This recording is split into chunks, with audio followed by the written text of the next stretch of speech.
want until I read a good review, because I don't read the bad ones. I don't think there are any, Jackie. Oh, I beg to differ. So, but I do. I don't think I have a message aside from what I believe myself, which is we all have a right to be here, and trying to show people the many ways people can be here and be whole. So, which is, I feel like, what I'm constantly trying to reinforce in myself and my kids and my friends and the community. And so if someone said, what is it that, why do I write? You know, it's, I think because this is the power I have. This is what I know how to do to feel powerful and to make others feel powerful. Okay. If somebody said to you, your characters make African Americans seem noble, how would you respond? Noble. African Americans seem noble. We are noble. I mean, I think, some of us, some of the time. I know, but I think the fact that we're even here and standing is amazing, given how we got to this country. And, you know, in the words of Audre Lorde, we were never meant to survive. Not as human beings. Yeah, yeah. And to go from dehumanization to humanization to, like, creating change, or not creating change, but, you know, I think it's a miracle to just be walking through the world. I think it's a miracle for a lot of people to be walking through the world, given what their lives have been. But when I look at our people, when I look at people who have come to this, you know, not just African Americans, Caribbean Americans, like black people in this country, did not come here easily, no matter how they got here. And even when you look at something like income versus wealth, and how people have been able to raise families and send their kids to college and do all of, and even buy a home, it's like, you know, we did not get 40 acres and a mule. I mean, some did, but a lot didn't, and it's bootstraps. And I always talk about, you know, with people, especially a lot of people in Park Slope, there is always some hidden money somewhere. Like suddenly someone has a down payment on a house. That's wealth. Yeah, Exactly. yeah. Exactly. And it's exactly what it is. It's wealth, and we, for the most part, don't have wealth. We have income, and we or maybe have one generation of wealth that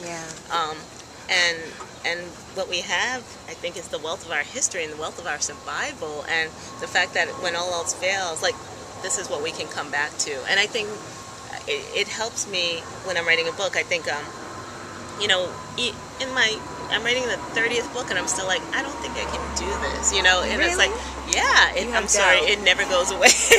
That's so interesting. It's one of the big bummers about writing. You think, I tend to think, oh, that was a fluke, or that, you know, I knew I was able to do it for that one, but can I do it for this? And also because the stories, you know, going from, like, Christianity and feathers and race and identity politics to meth in a Midwestern white community. And do you do that on purpose? Do you push yourself into areas that make you feel insecure, maybe? Well, Dr. Zayda, I'm not. I just get bored. You know, I don't want to revisit the same places because I don't think I have any more stories to tell there. So that it's also why it's hard to write sequels, because it's like, I've kind of done that. Yeah. Are you in the middle of sequel writing? I'm in the middle of 2 sequels, and I just read Behind You, thank you, which you kindly gave to me, and I thought, she called it a companion book. And I remembered having a conversation with another author who said, stop calling it a sequel, call it a companion book, because then it can exist on its own. Exactly. And you don't have to fuss and worry about continuity. I'm like, but it has to stand on its own in terms of dramatic action, and that I struggle with a lot. Yeah. But, you know, from one book to the other, they want different things. Yeah. So and the that characters helps. want different things, but people have expectations from the first book. Yeah. Right? That's Isn't he going to end up with so-and-so? And I know you didn't make her do that. And it's like, oh, Lord. Let me just finish the book before anyone else says anything. Oh, goodness. Yeah, it's true. So I tend not to talk about it until I'm way deep in it and have a sense of where it's going. Yeah. Do you identify as a feminist writer? Or as a feminist at all? I definitely identify. It depends on who the audience is. You know, if I was speaking to a group of feminists, I think I would identify as a feminist writer. If I was speaking to a group of writers, I would identify as a writer who's feminist. You know, it really depends. I feel like I get really nervous sometimes around the qualifiers because of who has to qualify and who doesn't have to qualify. And so, am I an African American writer? It depends. If I'm speaking to an all black audience, yeah, I'm African American writer. If I'm speaking to a group of that's not all African American, I'm a writer who is African American. If I'm speaking to a queer audience, I'm a queer writer. If I'm speaking to, so on it goes. But all of those things completely inform who I am and are a part of it. And so I definitely am a feminist, but I really think that in order to create change in this world, we have to figure out who does the qualifying and who gets qualified and begin to change that. Right. Well, since you are going to have a teenager not too long, she's a tween already, isn't she, technically? Yes. I wonder, how do you think today's teenagers learn about feminism? I claimed that identity when I was 12, but I don't recall reading books with feminist characters until college. Sometimes I worry that young people today think the most empowered black woman they know is Beyonce. She's quite empowered. It is. It's an interesting time to be a mom, to be a woman, post hip hop. I think. Are we post hip hop? Well, we're present hip hop. But the kids growing up have never not known hip hop. So, and I think they haven't known the beautiful brown girl who's super famous. And we had Aretha. I remember us having people we had I had Michael Jackson, and he was the young performer, but he was male and he was complex, and he had brothers, and some of them were cute and some of them were not. And but it wasn't. We didn't have all these kind of icons that were similar to us to choose from. We had.